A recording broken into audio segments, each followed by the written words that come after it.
Hello, and welcome back. Today, we're going to discuss some key guidelines that every daycare should follow. These 5 key childcare guidelines are essential to the functionality and, in some cases, the legality of your business. The first guideline to keep in mind is the teacher-to-child ratio set by the government. There are legal reasons for meeting the state standard, like passing your state daycare audits. However, there's also overall quality of care reasons that your business would benefit from maintaining this ratio. Keeping the right teacher-to-child ratio allows for smaller class sizes and personalized care for each child. It also allows you to intervene early in any disagreements or fights that might occur between children, which means one less accident report you would have to file otherwise. The teacher-to-child ratio varies depending on the class size and the age group, so here are a few ratios to keep in mind. 1 to 3 for infants aged birth to 15 months, 1 to 3 for infants aged birth to 15 months in a group of 6 infants, 1 to 4 for infants aged birth to 15 months in a group of 8 infants. 1 to 3 for toddlers ages 12 months to 28 months in a group of 6 toddlers. 1 to 4 for toddlers ages 12 months to 28 months in a group of 8 toddlers and above. For toddlers ages 21 months to 36 months, the teachers should take half of the children. So in a group of 8, it's 1 to 4. In a group of 10, it's 1 to 5, and so on. For toddlers and young kids ages 2.5 and older, 2 teachers in a classroom split up responsibility for kids down the middle if there's a large group, i.e. 1 to 8 for 16 children, 1 to 9 for 18 children. The second guideline you need to know is zoning laws for your building. When you purchase the building, the fire department will come inspect it and tell you the maximum occupancy or number of people that can be in the building at one time. Once you've received your maximum occupancy, you must post it in a prominent location in your building, like near your front check-in or the checkout desk.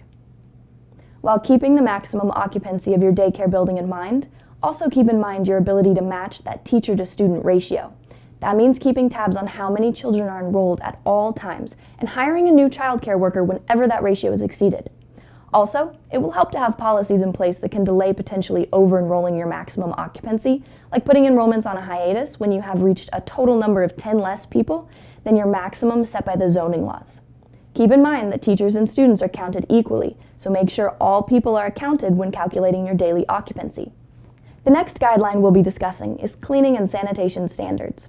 Keeping strict cleaning standards benefits the well-being of all staff, teachers, and children at your daycare. It will also give parents peace of mind to know that their children are in a clean, maintained environment during their time at your facility. Here are a few cleaning checklists for the different areas of your daycare that can help get you started. For bathrooms, clean and disinfect the bathroom toilets, sinks, and floors. Make sure hand soap is available in all bathrooms at all times. In bottom cabinets, keep a stock of disinfecting hand wipes to quickly clean up messy toddler hands. Be sure all bathroom cabinets are locked tight so children do not have access during potty time. Classrooms. Clean and sanitize young children's toys with baby-safe disinfectant. Disinfect art supplies used to make arts and crafts. Make sure children have their own assigned coloring utensils, color pencils, crayons, markers, etc., so that no germs cross between the students during art time. At the front desk, sanitize the check-in and check-out desk, pins that parents use to sign children in and out of the facility, clipboards that house the sign-in and sign-out papers, telephones, and use window cleaner on your front windows and doors every few days. Cafeteria and kitchen. Thoroughly clean kitchens, if applicable, and eating areas. Clean and sanitize cooking utensils and pots and pans. Sweep and mop the floors. Use Lysol on tables and chairs in the cafeteria. While keeping your facility as clean and sanitized as possible is a great way to protect the health of the children in your care, kids get sick and have accidents. Here are some health and safety mandates you can incorporate into your daycare practices to ensure the health and safety of everyone in your facility. Health mandates. Sending a child home for 24 hours or more if he or she experiences a fever of 100.3 degrees Fahrenheit or displays other sick symptoms such as a bout of diarrhea during diaper change time, jaundice, which is the yellowing of the skin or eyes, chickenpox, taking regular temperatures of a child exhibiting illness symptoms, notifying parents immediately when a child has any of the illness symptoms that means he or she must be sent home immediately. Keeping the child separate from the rest of the classroom activities until a parent or guardian arrives to pick him or her up from daycare. Safety mandates. Monitoring children closely at all times during classroom instruction and playground time. writing up accident reports if a child slips and falls, one child bites or hurts another child in any way that leaves a mark, an unforeseen incident occurs in the classroom, like if something falls on a child unexpectedly. If during the summer and there is a swim activity, always have available flotation devices. If taking a walk during the cold weather with the children, they all need to be wearing layers. Keep young children together in a line with daycare-approved rope with handles for the children to hold onto while taking a walk outside. One teacher should be in the front of the line and one teacher should be in the back of the line. If there is a third teacher, he or she should be in the middle of the line. All teachers watch the children closely while walking with this rope.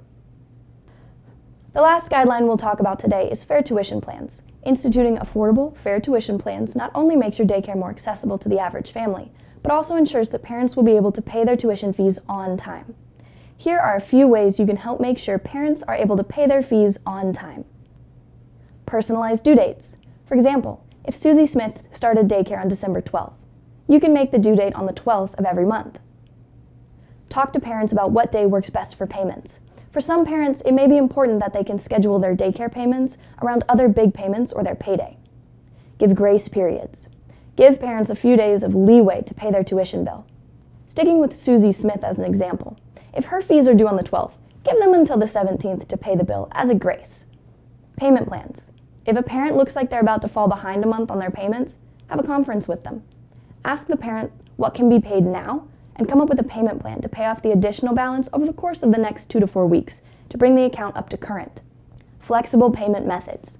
Collect daycare tuition via cash, credit card, and debit card at a payment terminal in your daycare. Take it a step further and start accepting payments online by using ProCare, Brightwheel, or another childcare software system. Following these 5 key guidelines will reassure that your daycare facility is operating legally, comfortably, and safely. Give your daycare facility's enrolled children the gift of a clean and organized area to learn, grow, and develop into smart youth. To learn more about how to start your own daycare, check out our free quick start guide for starting a daycare at daycarebusinessboss.com or click the link below. Thank you for watching, and for more daycare business tips, like and subscribe.